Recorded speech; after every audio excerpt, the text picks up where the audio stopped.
Hello and welcome to another video.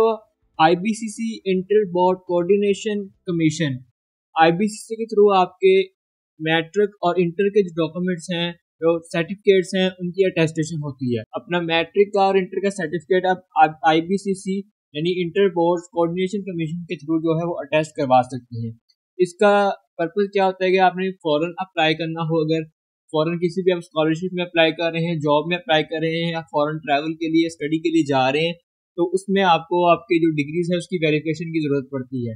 जिसमें अगर आपकी जो मैट्रिक और इंटर की डिग्री है वो IBCC के थ्रू वेरीफाई होती है, और आपकी जो बैचलर्स या मास्टर्स की डिग्री जो होती है वो HEC के थ्रू जो टेस्ट होती है। इसके अलावा जो इस साल पॉलिसी आई थी कि मेडिकल कॉलेजेस में आप एडमिशन लेते हैं, जो जिन्होंने FSC प्री मेडिकल किया होता है, तो वो मेडिकल या डेंटल कॉलेजेस में आप एडमिशन लेते हैं, तो उसके लिए भी आपको मैट्रिक और FSC की जो अपना सर्टिफिकेट है उसको टेस्ट करवाना जरूरी है।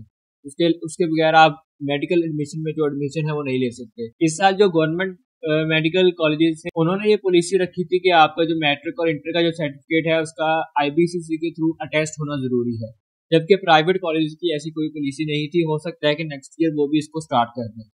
तो आज की इस वीडियो में आपको बताऊंगा कि आप IBCC के थ्रू किस तरह अपना जो है डॉक्यूमेंट जो है वो टेस्ट करवा सकते हैं, क्या प्रोसेस है, कितनी फीस है, किस तरह आपने इसमें ऑनलाइन अप्लाई करना है। तो सबसे पहले बता दूं कि इसमें जो है ऑनलाइन प्रोसेस होगा, फिजिकली आपका कोई भी प्रोसेस नहीं है। ऑनलाइन आपने IBCC के थ्रू अपनी जो डिग्री है वो टेस्ट करवानी है।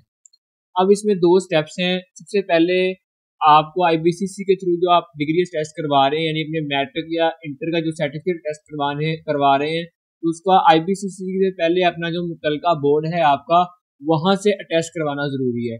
पहले आपका आपके मुतलका बोर्ड से अटेस्ट होगा, उसके बाद IBCC से अटेस्ट होगा। अगर आप कहते हैं कि हमने डायरेक्ट IBCC से करवाना है, तो डायरेक्ट IBCC से अटेस्ट नहीं होता।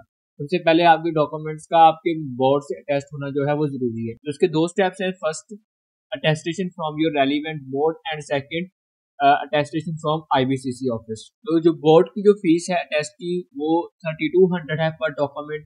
यानी अगर मैट्रिक आप करवा रहे हैं और मैट्रिक और इंटर दोनों करवाते हैं, तो वो टोटल 6400 बन जाएगा। एक सर्टिफिकेट की 3200 है, जबकि जो IBCC की जो फीस है वो है 1200 पर डॉक्यूमेंट। यानी कि एक सर्टिफिकेट की 1200 है, अगर आप दोनों करवा रहे हैं तो 2400 आपकी जो टोटल फीस बनेगी मैट्रिक और इंटर की सर्टिफिकेट। तो सबसे पहले मैं फर्स्ट स्टेप की तरफ चलते हैं। फर्स्ट स्टेप का आपको बताता हूँ कि आपने अपने जो रेलिवेंट बोर्ड है वहां से डिग्री किस तरह अटेस्ट करवानी है, फिर हम IBCC का जो अटेस्टेशन प्रोसेस है वो डिस्कस करेंगे। तो आपका जो भी बोर्ड है, जिस तरह की अगर मैं लाहौर बोर्ड की बात करूँ या फैसलाबाद बोर्ड की बात करूँ, तो उसके दो तरीके हैं अपने बोर्ड से डिग्री को टेस्ट करवाने के। या सीधा आप अपने जो बोर्ड ऑफिस है वहां चले जाएं, अपने डॉक्यूमेंट साथ ले जाएं, ठीक है, तो वहां जाके जो आपकी अटेस्टेशन है वो हो जाएगी, ठीक है। उसके अलावा दूसरा प्रोसेस ये है कि आप ऑनलाइन भी जो है वो अप्लाई कर सकते हैं। ऑनलाइन अप्लाई करने के बाद जब आपके जो डॉक्यूमेंट्स हैं वो आप ले जाएं और अपने वहां से जाके टेस्ट करवा लें। आपका जो ऑनलाइन जो अप्लाई होगा या फिर जो डॉक्यूमेंट्स चाहिए, तो वो कौन से डॉक्यूमेंट्स होंगे, तो उसके लिए हम कोई भी जो बोर्ड की वेबसाइट है वो ओपन कर लेते हैं। जिस तरह मैं यहाँ पे BISC लाहौर लिख लेता हूँ, लाहौर की जो वेबसाइट है हम उसको ओपन कर लेते हैं, लाहौर बोर्ड की। तो ये मैंने लाहौर बोर्ड की जो वेबसाइट है वो ओपन कर ली है, तो क्रॉस कर दें। तो यहाँ पे देखें लेफ्ट साइड पे हमारे पास पहले ही ऑप्शन है अटेस्टेशन रिजल्ट कार्ड सर्टिफिकेट। इस पर मैं अप्लाई नाउ क्लिक करता हूँ। तो ये देखिए हमारे पास जो अटेस्टेशन के लिए हमारे पास यहाँ पे ओपन हो गया है। तो यहाँ पे सबसे पहले आपने अपना रोल नंबर लिखना है। यहाँ पे एग्जाम नेम SSC यानी सेकेंडरी एजुकेशन मैट्रिक का होगा, हायर सेकेंडरी की मतलब इंटर।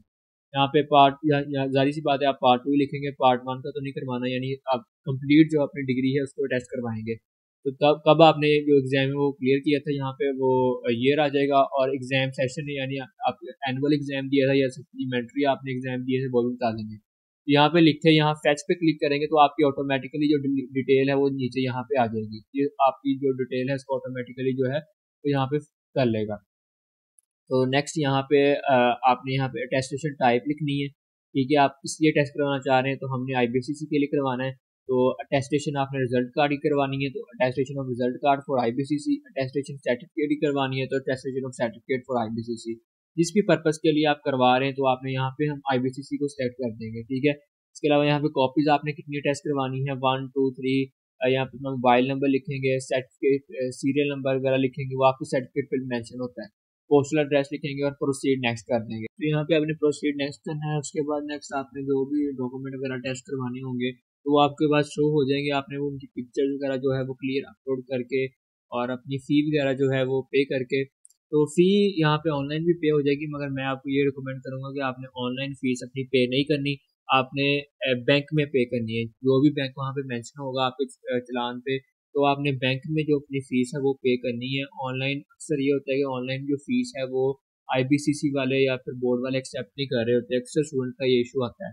तो ये आपने फ़ीस ऑनलाइन पे नहीं करनी है, आपने बैंक में जाके पे करनी है। तो उसके बाद आपको जब आप अप्लाई कर देंगे तो उसके बाद जब आप जाएंगे अपने बोर्ड ऑफिस, तो वहाँ पे अपने डॉक्यूमेंट्स आपने ले जाने, तो वहाँ पे आपको एक सील्ड एनवेलप मिलेगा। वो सील्ड एनवेलप जो होगा वो आपने आईबीसीसी ऑफिस में जाके जमा करवा देना, ठीक है। अब जो 5 बोर्ड ऐसे बोर्ड हैं जिनमें federal board, Sahiwal board, Lahore board, Rawalpindi board और बहावलपुर बोर्ड, अगर आपका ताल्लुक इन 5 बोर्ड से है तो आपको सील्ड एनवेलप कलेक्ट करने की ज़रूरत नहीं है। ये 5 बोर्ड जो हैं ये डायरेक्ट आईबीसीसी के साथ कनेक्ट होते हैं, तो ये आपका जो सील्ड एनवेलप है जिसमें आपके डॉक्यूमेंट्स होंगे, तो वो आपका ऑटोमेटिकली आईबीसीसी ऑफिस से पहुंचा देते हैं। अगर इसके अलावा आप किसी बोर्ड से ताल्लुक है आपका, तो आपको बोर्ड ऑफिस जाके अपना जो शील्ड एनवेलप है वो कलेक्ट करना होगा, ठीक है। तो ऑनलाइन भी अप्लाई हो सकता है। इसके अलावा आप फिजिकली जाके अपने बोर्ड ऑफिस जाके वहाँ पे भी डायरेक्ट फ़ी वगैरह पे करके और वहाँ पे भी ऑनलाइन कर सकते, अपना जो डॉक्यूमेंट की अटेस्टेशन है वो करवा सकते हैं। तो ये तो हो गया कि आपने अपने बोर्ड से किस तरह डॉक्यूमेंट अटैच करवाने हैं। अब नेक्स्ट चलते हैं आईबीसीसी की तरफ कि आईबीसीसी में जो अटेस्टेशन है वो कैसे होगी और आपने अप्लाई किस तरह करना है। तो इसमें सबसे पहले मैं गूगल पे आया, तो यहाँ पे आपने आईबीसीसी लिखना है, तो आपके पास इस तरह का इंटरफेस ओपन हो जाएगा। इसमें फर्स्ट ही जो लिंक है इस पर क्लिक कर दें, तो आपके पास आईबीसीसी की जो वेबसाइट है वो ओपन हो जाएगी। इसमें आप स्क्रॉल डाउन करेंगे तो ये देखिए हमारे पास अप्लाई ऑनलाइन का ऑप्शन आ रहा है। इसमें आप अप्लाई कर रहे हैं अटेस्टेशन के लिए, हमने अप्लाई करना है तो हम यहाँ पे अटेस्टेशन पे क्लिक कर देंगे। तो ये मेरे पास पोर्टल ओपन हो गया। यहाँ पे वो कह रहे हैं कि आप अपने जो पीसी या लैपटॉप से अप्लाई करें, मोबाइल से अप्लाई करने से गुरेज करें। तो आपने अपना पीसी या लैपटॉप से अप्लाई करने ताकि आपका अच्छी तरह जो है अप्लाई हो जाए, आपका कोई इशू ना हो। तो यहाँ पे सबसे पहले तो हम खुद को रजिस्टर करवाएंगे, फिर उसके बाद हम इसमें लॉगिन करेंगे। तो यहाँ पे नीचे रजिस्टर का ऑप्शन शो हो रहा है, इस पर हम क्लिक करेंगे। तो क्लिक करने के बाद यहाँ पे आप अपने जो रजिस्टर करने के लिए आपने यहाँ पे फर्स्ट नेम लिखना है, अपना लास्ट नेम, अपना यूज़र नेम आप रखेंगे यहाँ पे, ठीक है। और इसके अलावा ईमेल यहाँ पे लिखेंगे आप अपनी, और फिर अपना फ़ोन नंबर, जेंडर, और नेक्स्ट अपना सीएनआईसी नंबर या फिर रजिस्ट्रेशन नंबर आपके जो वे फॉर्म पे लिखा होता है। उसके बाद अपना सीएनआईसी पासवर्ड यहाँ पे रखेंगे और उसी पासवर्ड को नीचे कंफर्म करेंगे। और यहाँ पे नीचे कैप्चा दिया हुआ है, इस कैप्चा को आपने यहाँ पे एंटर करना है। जो लफ्ज़ यहाँ पे लिखे हुए हैं इन्हीं को यहाँ पे आपने नीचे एंटर कर देना है और गेट रजिस्टर पे क्लिक कर देना, तो आप जो है वो रजिस्टर हो जाएंगे। तो जब आप तमाम चीज़ें पुट कर देंगे, अपने आप को रजिस्टर कर देंगे, तो आपके पास एक एक्टिवेशन ईमेल आएगी। आपने जो ईमेल आईडी वहाँ पे मेंशन किया उस पर, तो आपने वो जाके अपनी ओपन कर लेनी है। बाद का इस तरह होता है कि आपके पास जो ईमेल रिसीव होती है वो आपके स्पैम फोल्डर में भी आ जाती है। तो आपने अगर आपके इनबॉक्स में नहीं शो हो रही है तो आपने अपने स्पैम फोल्डर में देख लेनी है। जिस तरह ये देखिए मेरे पास भी स्पैम फोल्डर जो है उसके अंदर ये ईमेल आई हुई है आईबीसी अटेस्टेशन की। तो इस तरह की आपके पास ईमेल आएगी, तो इसमें यहाँ पे आप उसको यहाँ पे एक्टिवेट का ऑप्शन आपके पास नजर आ रहा होगा, इस पर आप क्लिक करेंगे तो आपका जो अकाउंट है वो एक्टिवेट हो जाएगा। तो यहाँ पे हमारा एक्टिवेट हो चुका है। तो यहाँ पे आप हमने आके दोबारा अपने जो है वो यूज़र नेम लिखेंगे या अपना जो वैलिड ईमेल एड्रेस है वो यहाँ पे दे देंगे हम, ठीक है। जिस पे हमें ईमेल आई है वही ईमेल एड्रेस आप यहाँ पे लिख सकते हैं। तो जरा आपने अपना यहाँ पे ईमेल एड्रेस लिख देना है, यहाँ पे पासवर्ड, और यहाँ पे लॉगिन पे क्लिक करेंगे तो आपका जो लॉगिन है वो हो जाएगा आईबीसीसी में। तो ये देखिए मेरा लॉगिन हो चुका है। यहाँ पे सबसे पहले वो कह रहे हैं कि after reviewing the instruction carefully click on the next. तो सबसे पहले जो इंस्ट्रक्शन दी हुई है वो यहाँ पे हम पढ़ लेते हैं। तो यहाँ पे आप अपना कुरियर के थ्रू भी टेस्ट करवा सकते हैं और खुद जाके भी अटेस्टेशन करवा सकते हैं। तो दो ऑप्शन है यहाँ पे हमारे पास। सबसे पहले अगर आपने कुरियर के थ्रू करवानी है तो उसका उन्होंने बताया कि सबसे पहले आपने अपनी कुरियर अपॉइंटमेंट जो है वो कंप्लीट करनी है, ठीक है। उसके बाद फिर अपना जो आईबीसीसी की जो फ़ी है 300 रुपीज़ डिपॉजिट फ़ी है जो कि एक्स्ट्रा होगी आपकी कुरियर की, जिसमें वो ये होगा कि आपने जो डॉक्यूमेंट्स वहाँ पे भेजे हैं तो उन्होंने आपको वापस आपके एड्रेस पे अटेस्ट करने के बाद वो भेजते होते हैं, तो उसकी 300 फीस आपकी जो है वो एक्स्ट्रा लगती है। तो इसमें वही सेम आप जो फीस है अपनी वो मोबाइल इजी कैश या जायज़ कैश के थ्रू पे कर सकते हैं, मगर यहाँ पे भी मैं आपको वही रिकमेंड करूँगा कि आप जो अपनी फ़ीस है वो बैंक में पे करें जाकर खुद, बजाय ये कि ऑनलाइन पे करें। इसमें आपके पास कौन कौन से डॉक्यूमेंट्स आपको चाहिए जो आपने सेंड करने हैं आईबीसीसी को थ्रू कुरियर, उसमें आपके तमाम ओरिजिनल डॉक्यूमेंट्स होंगे जो भी आप टेस्ट करवा रहे हैं। अगर मैट्रिक करवा रहे हैं रिजल्ट कार्ड या अपना सर्टिफिकेट तो ओरिजिनल आपने भेजना है, इंटर का भी, फिर अपना सीएनआईसी या पासपोर्ट कॉपी, और ओरिजिनल फी रिसिप्ट, जो आपकी फी रिसिप्ट है, जो आपने अपना फी पे की है, उसकी ओरिजिनल फी रिसिप्ट आपने भेजनी है। फिर बोर्ड वेरिफिकेशन का जो सील्ड एनवेलप है, जो मैंने आपको शुरू में बताया था कि आपने जब अपने बोर्ड से अपनी वेरिफिकेशन करवानी है तो वो लोग आपको एक सील्ड एनवेलप देते होते हैं, तो वो एनवेलप भी आपने साथ में भेजना होता है, ठीक है। और जो 5 बोर्ड्स के आपको मैंने नाम बताए थे, अगर उन 5 बोर्ड से आपका ताल्लुक है तो आपको ये भेजने की जरूरत नहीं है, जिसमें फेडरल बोर्ड है, साहिवाल बोर्ड है, लाहौर बोर्ड है, रावलपिंडी बोर्ड है और भावलपुर बोर्ड है। ये 5 बोर्ड अगर आपका ताल्लुक है तो ये ऑलरेडी आपका जो एनवेलप है वो भेज देते हैं। इन बोर्ड्स में अगर आपका ताल्लुक है तो आपको भेजने की जरूरत नहीं पड़ती है। इसके अलावा किसी बोर्ड से है तो वो आपने कलेक्ट करके इन डॉक्यूमेंट्स के साथ आपने भेजना होता है। फिर अटेस्टेशन बाय, अगर आपने कुरियर के थ्रू नहीं करवानी, वैसे करवानी है, तो उसमें सबसे पहले आपको अपनी अपॉइंटमेंट लेनी पड़ती है। अपना डेट और टाइम वो आपको देते हैं कि इस डेट को, इस टाइम को आप आ जाएं, तो आपके डॉक्यूमेंट जो है वो टेस्ट हो जाएंगे ऑनलाइन अप्लाई करने के बाद। नेक्स्ट उसका वही प्रोसेस है, फीस का और डॉक्यूमेंट्स वही आपने साथ लेके जाने हैं, अपने ओरिजिनल एजुकेशन डॉक्यूमेंट सारे, CNAC और ओरिजिनल फी रिसिप्ट, ठीक है। तो ये चीज़ें आपने ले जानी है। और यहाँ पे देखें वो नीचे दोबारा उसमें वही लिखा है कि अगर आपका FBSC, जो मैंने बोर्ड आपको बताए थे 5 बोर्ड, अगर इनसे आपका ताल्लुक है तो ये सील्ड एनवेलप जो है वो ऑटोमेटिकली आपका IBCC ऑफिस चला जाता है, तो आपने यहाँ पे वो नहीं देना। इसके अलावा अगर आपको ताल्लुक है किसी से तो वो आपको सील्ड एनवेलप भी आपने साथ भेजना होता है। अच्छा, इसके बाद यहाँ नेक्स्ट का ऑप्शन हमारे पास शो हो रहा है नीचे, यहाँ से हमने नेक्स्ट कर देना है। तो ये देखिए हमारी एप्लीकेशन है वो प्रोसेस स्टार्ट हो गया है। तो इसमें सबसे पहले जो अपने पर्सनल इन्फो अपनी देनी है, यहाँ पे अपना नेम, मोबाइल नंबर, जो चीज़ें आपने रजिस्टर करते वक्त अप्लाई की थी तो वो ऑलरेडी उन्होंने यहाँ पे लिख ली है। तो यहाँ पे अपना नेम, मोबाइल नंबर, अपना date of birth, domicile, country, city, यहाँ पे करंट एड्रेस। तो यहाँ पे जितनी भी आपकी जो पर्सनल इन्फॉर्मेशन जो दी हुई है वो आपने यहाँ पे करने के बाद सेव नेक्स्ट पे क्लिक कर देना है, ठीक है। पर्सनल इन्फॉर्मेशन पुट करने के बाद यहाँ पे नेक्स्ट में एजुकेशन डिटेल पे आ चुका हूँ। यहाँ पे अपने अपनी क्वालिफिकेशन जो है वो एंटर करनी है। यहाँ पे देखिए ऐड क्वालिफिकेशन का ऑप्शन हमारे पास शो हो रहा है, तो इसमें मैंने ऐड पे क्लिक करूंगा तो ये देखिए मेरे पास इस तरह का इंटरफेस ओपन होगा। इसमें आपने अपना सर्टिफिकेट सेलेक्ट करने से पहले SSC यानी मैट्रिक प्रोग्राम आपने जो रखे थे, मैट्रिक, ये देखिए मैट्रिक आ जाएगा, या O लेवल किया तो O लेवल सेट कर लेंगे। फिर ग्रुप आ जाएगा आपका साइंस था, आपने साइंस के साथ मैट्रिक किया है, आर्ट्स के साथ किया है, या दरस निज़ामी वगैरह ये चीज़ें भी आपके यहाँ पे आ सकती हैं। तो यहाँ पे साइंस के साथ मैंने किया है तो साइंस कर दूंगा। फिर बोर्ड, जिस भी बोर्ड से आपने किया हुआ है, तो यहाँ पे BSc फैसलाबाद से है मेरा, तो यहाँ पे दिया ईयर, जिस ईयर में आपने किया वो अभी ये सेलेक्ट कर देना है। नेक्स्ट सेशन है आपका, टोटल मार्क्स कितने हैं, ऑब्टेन नंबर कितने हैं, रोल नंबर, आपका रजिस्ट्रेशन नंबर। तो यहाँ पे सारी चीज़ें एंटर करने के बाद आपने यहाँ पे अपलोड डॉक्यूमेंट का ऑप्शन हमारे पास आ रहा है। यहाँ पे मैंने अपलोड डॉक्यूमेंट पे क्लिक करना है, तो अपने जो डॉक्यूमेंट है, जो सर्टिफिकेट है, उसकी पिक्चर जो यहाँ पे है वो मैंने अपलोड कर देनी है, ठीक है। और यहाँ पे आपने याद रखना है कि जो आपकी जो डॉक्यूमेंट की पिक्चर का साइज़ है वो 200 KB तक हो, यानी 200 KB से ज़्यादा होगा तो वो अपलोड नहीं होगी यहाँ पे। तो अगर आपका किसी का सपोज साइज ज़्यादा भी आता है तो आप गूगल पे जाके वहाँ पे लिख सकते हैं कि इमेज रिड्यूस, तो यहाँ वहाँ पे काफ़ी वेबसाइट ओपन हो जाती है आपके पास, किसी से भी आप अपना जो इमेज का साइज है वो रिड्यूस कर सकते हैं, ठीक है। तो 200 KB तक आपने जो अपनी तस्वीर है वो यहाँ पे अपलोड कर देनी है डॉक्यूमेंट की, जो यहाँ पे आपने लिखा है। तो इस तरह फिर यहाँ पे ऐड सर्टिफिकेट दोबारा क्लिक करेंगे, पास ये जो सर्टिफिकेट है वो यहाँ पे हमारे पास ऐड हो जाएगा इधर। फिर दोबारा आपने ऐड क्वालिफिकेशन पे क्लिक करना है, तो आपने इस तरह ही अपना जो मैट्रिक का जिसने ऐड किया है वहाँ यहीं पे जो आपने इंटर का जो है वो अपना ऐड कर देना है।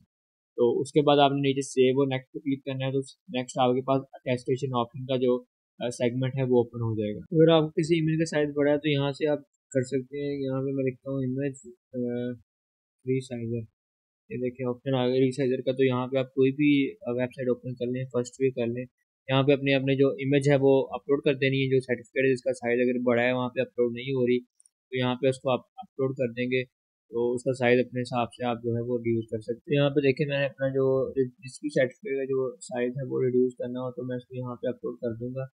तो यहाँ पे मैं ये मैट्रिक का है, मैं खोल लेता हूँ। फिर देखिए मेरा मैट्रिक का जो सर्टिफिकेट है वो यहाँ पे अपलोड हो चुका है। तो यहाँ पे अब इसका अपने साइज जो वो है वो स्मॉल करना है, तो यहाँ पे देखें इसको यहाँ पे नीचे लेके जाएंगे तो यहाँ पे आ जाएगा टारगेट फाइल साइज, कि आप कितना फाइल साइज जो है उसका रखना चाहते हैं। तो मैं यहाँ पे 180 KB कर देता हूँ। 180 KB कर दिया, उसका रीसाइज इमेज का ऑप्शन दबा दिया। तो ये देखिए मेरा इसका जो साइज़ था ना वो 1.94 MB था, तो अब ये रीसाइज होके जो उसका साइज़ है वो 171 KB हो गया। इसको मैं अब यहाँ से डाउनलोड कर लूँगा। तो ये मेरे पास यहाँ पे डाउनलोड हो गई है। अब इसको मैं यहाँ पे अपलोड कर दूंगा जाके। तो ये देखिए मेरा यहाँ पे मैट्रिक की जो डिटेल है वो एंटर आ गई है। तो इसको मैं एडिट भी कर सकता हूँ, रिमूव कर सकता हूँ, या ऐड क्वालिफिकेशन में मैं अपनी इंटर की जो है वो भी ऐड कर सकता हूँ। यहाँ सेव नेक्स्ट का ऑप्शन है, इस पर आप क्लिक करेंगे तो ये देखिए मेरे पास अटेस्टेशन का ऑप्शन जो है वो आ गया है। तो अब यहाँ पे आप सेलेक्ट करेंगे तो आपने अटेस्टेशन किस तरह करवानी है, आप खुद जाकर करवाना चाहते हैं या थ्रू क्यूजे करवाना चाहते हैं। तो यहाँ पे आप जो भी दोनों में सेलेक्ट करना चाहते हैं उसको आपने सेलेक्ट कर लेना है, और सेलेक्ट करने के बाद यहाँ पे आपने जो है वो नेक्स्ट सेव एंड नेक्स्ट पे क्लिक कर देना। तो यहाँ पे डॉक्यूमेंट सिलेक्शन का ऑप्शन है। अब जो जो से डॉक्यूमेंट आपने अपने अटैच करवाने हैं वो यहाँ पे आपने अपने यहाँ पे सेलेक्ट कर लेने हैं। जिस तरह कि मैं अगर जिस तरह मैंने मैट्रिक का जो मैं क्वालिफिकेशन वाले फोल्डर में मैंने अपना मैट्रिक का जो था वो अपलोड किया था इन्फॉर्मेशन सारी। कौन सा डॉक्यूमेंट जो है वो अटैच करवाना चाहता हूँ, उसका ओरिजिनल डॉक्यूमेंट अटैच करवाना चाह रहा हूँ, डुप्लीकेट करवाना चाह रहा हूँ, या फिर ऑलरेडी अटैच हुआ है उसको री अटैचमेंट करवानी है उसकी, या फिर कोई उसकी जो कॉपीज हैं उसको अटैच करवाना है। तो यहाँ पे आपने जो भी अटैच करवाना है वो आप लिखते हैं। यहाँ पे मैं ओरिजिनल कर देता हूँ। तो यहाँ पे नंबर ऑफ कॉपीज आपने कितनी अटैच करवानी है, तो 1 करवानी है, 2, 3, 4 जितनी भी आपने करवानी है वो कर सकते हैं।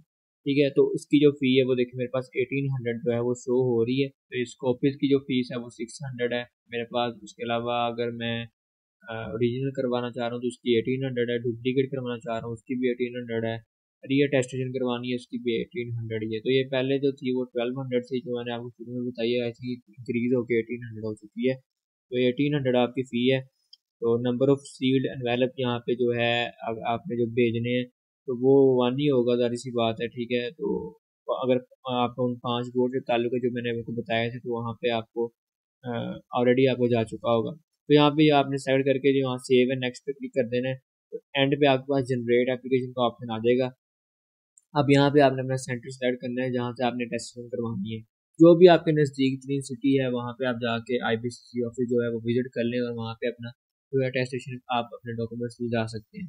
तो नज़दीक तरीन आपको जो भी है, मुझे लाहौर नज़दीक तरीन है, मैं लाहौर सेलेक्ट कर लेता हूँ। ठीक है, फिर आप यहाँ पे सेलेक्ट कर सकते हैं कि आप खुद अपने डॉक्यूमेंट जाएंगे वहाँ पे अटैच करवाने, या फिर आपका कोई रिश्तेदार जाएगा। यानी रिश्तेदार में ये होता है कि आपके जो खूनी रिश्तेदार हैं वही सिर्फ जा सकते हैं, यानी आपके सिर्फ पेरेंट्स या आपके सिबलिंग्स, आपके बहन भाई, इसके अलावा कोई भी आपके जाके अटेस्टेशन नहीं करवा सकता।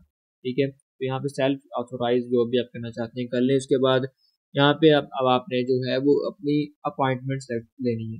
ठीक है, यहाँ पे अपनी अपॉइंटमेंट सेलेक्ट करनी है। तो यहाँ पे देख लें आपके पास अब आज अगर आप 1 तारीख है तो मैं कहता हूँ कि मैं आज फ्राइडे है, तो मैं कहता हूँ कि मंडे वाले दिन जो है वो जाके मैं अपनी जो है टेस्टेशन करवा लूँ। तो मंडे को 4 तारीख बनती है तो मैं 4 को सेलेक्ट कर लेता हूँ। ठीक है, तो यहाँ पे कह रहे हैं कि 4 की नो स्लॉट्स अवेलेबल, इस डेट को कोई भी स्लॉट जो है वो अवेलेबल नहीं है। तो जरा आपने देख लेना, कोई आपने वो डेट सेलेक्ट करनी है जहाँ पे कोई ना कोई स्लॉट अवेलेबल हो, वो आपको शो कर देगा आगे। यहाँ पे कोई भी रैंडमली मैंने डेट सेलेक्ट कर ली है, तो यहाँ पे जिस कोई भी आप सेलेक्ट करेंगे अपने आपने अपने हिसाब से सेलेक्ट कर लेनी है, और उस दिन आपने यहाँ पे आगे सेलेक्ट कर लेना है स्लॉट। जिस भी दिन स्लॉट अवेलेबल होगी तो उसके बाद यहाँ पे आपके पास ऐसा ऑप्शन शो होगा। तो मैं किस टाइम जाना चाहता हूँ, 8:30 टू 1 बजे तक, 8:30 से सुबह 8:30 से 1 बजे तक के दरमियान में मैं अपना टाइम सेलेक्ट कर सकता हूँ, या फिर 1:30 से 3:30 तक, जो भी सूटेबल है आपको टाइम जिसमें आप इजीली वहाँ पे पहुँच सकते हैं, तो आप वो टाइम जो है वो सेलेक्ट कर लें। तो यहाँ पे मैं कर लेता हूँ 1:30 टू 3:30। इस पर क्लिक किया मैंने, उसके बाद यहाँ पे सबमिट का ऑप्शन आ गया। यहाँ पे वो कह रहे हैं कि before finalising your application it's essential to carefully review, कि अपनी एप्लीकेशन को एक बार रिव्यू कर लें और उसमें कोई चीज़ एडिट करनी है तो वो आप कर सकते हैं। उसके बाद यहाँ पे आपने ओके पे क्लिक कर देना और आपकी एप्लीकेशन जो है वो सबमिट हो जाएगी। ठीक है, तो आपने जो डेट सेलेक्ट की होगी, जो टाइम सेलेक्ट किया होगा, उस दिन आपने चले जाना है, जो डॉक्यूमेंट्स आपको मैंने बताए वो आपने ले जाने हैं। तो यहाँ पे ओके को मैं क्लिक कर देता हूँ। अब यहाँ पे मैंने ओके किया तो मेरी जो एप्लीकेशन है वो सबमिट हो चुकी है। तो ये देखो मेरे पास कह रहा है कि आपकी एप्लीकेशन जो है वो सबमिट हो चुकी है। आपने अपने original application form, original certificate, DMC, paid challan, CNAC और बोर्ड वेरिफिकेशन डॉक्यूमेंट्स जो सील्ड एनवेलप होगा वो आपने लेके IBCC सेंटर चले जाना। ठीक है, यहाँ पे पेमेंट मेथड अगर आपने ऑनलाइन पे करनी है तो यहाँ पे आप क्लिक करके देख सकते हैं। अपना चलान आप यहाँ से प्रिंट करवा के उसको बैंक में भी जमा करवा सकते हैं। ठीक है, तो इसके बाद यहाँ पे अपनी जो प्रिंट फॉर्म का ऑप्शन है, यहाँ से अपनी अपनी एप्लीकेशन है वो भी आपने प्रिंट कर लेनी है। तो अपना चलान पे करें और उसका ओरिजिनल कॉपी चलान की, और बाकी जो डॉक्यूमेंट्स मैंने आपको बताए हैं वो ले जाएं। जो भी आपने डेट टाइम सेट किया है उस डेट और टाइम को आप अपने IBCC ऑफिस चले जाएं और वहाँ से आपकी जो डॉक्यूमेंट्स हैं वो अटेस्ट हो जाएंगे। तो इस तरह जो है आपकी जो आपने अपनी जो डॉक्यूमेंट्स की अटेस्टेशन जो है वो करवानी है। तो ये थोड़ा सा ट्रिकी प्रोसेस है मगर बहुत ही ईजी है अप्लाई करना। भी मैंने सारा आपको अप्लाई करके दिखा भी दिया है, ठीक है, और इजी सीन है सारा। तो आपने ऑनलाइन अप्लाई करके अपॉइंटमेंट सेट करके अपने डॉक्यूमेंट जो है वो सेट कर लेंगे, अपने डॉक्यूमेंट जो है वो टेस्ट करवा लेंगे। इसके अलावा HEC पे मेरी वीडियो मौजूद है जिसमें मैंने बताया कि अगर आप अपनी जो BS की डिग्री या MPhil की डिग्री जो है वो HEC के थ्रू किस तरह अटैच करवा सकते हैं, तो वो आपने देखनी हो तो डिस्क्रिप्शन में मैंने लिंक मेंशन कर दिया है, आप वहाँ से वो वीडियो भी देख सकते हैं। इसके अलावा नेक्स्ट मोफा के थ्रू भी अटेस्टेशन का जो प्रोसेस है उस पर भी मेरी इंशाल्लाह जल्दी ही वीडियो आ जाएगी। मेरे चैनल को सब्सक्राइब कर दें ताकि आपको हर तरह की जो एजुकेशनल अपडेट्स एजुकेशनल जो वीडियोस हैं वो आप तक पहुंचती रहें। अपना ख्याल रखें, दुआ में याद रखें। खुदा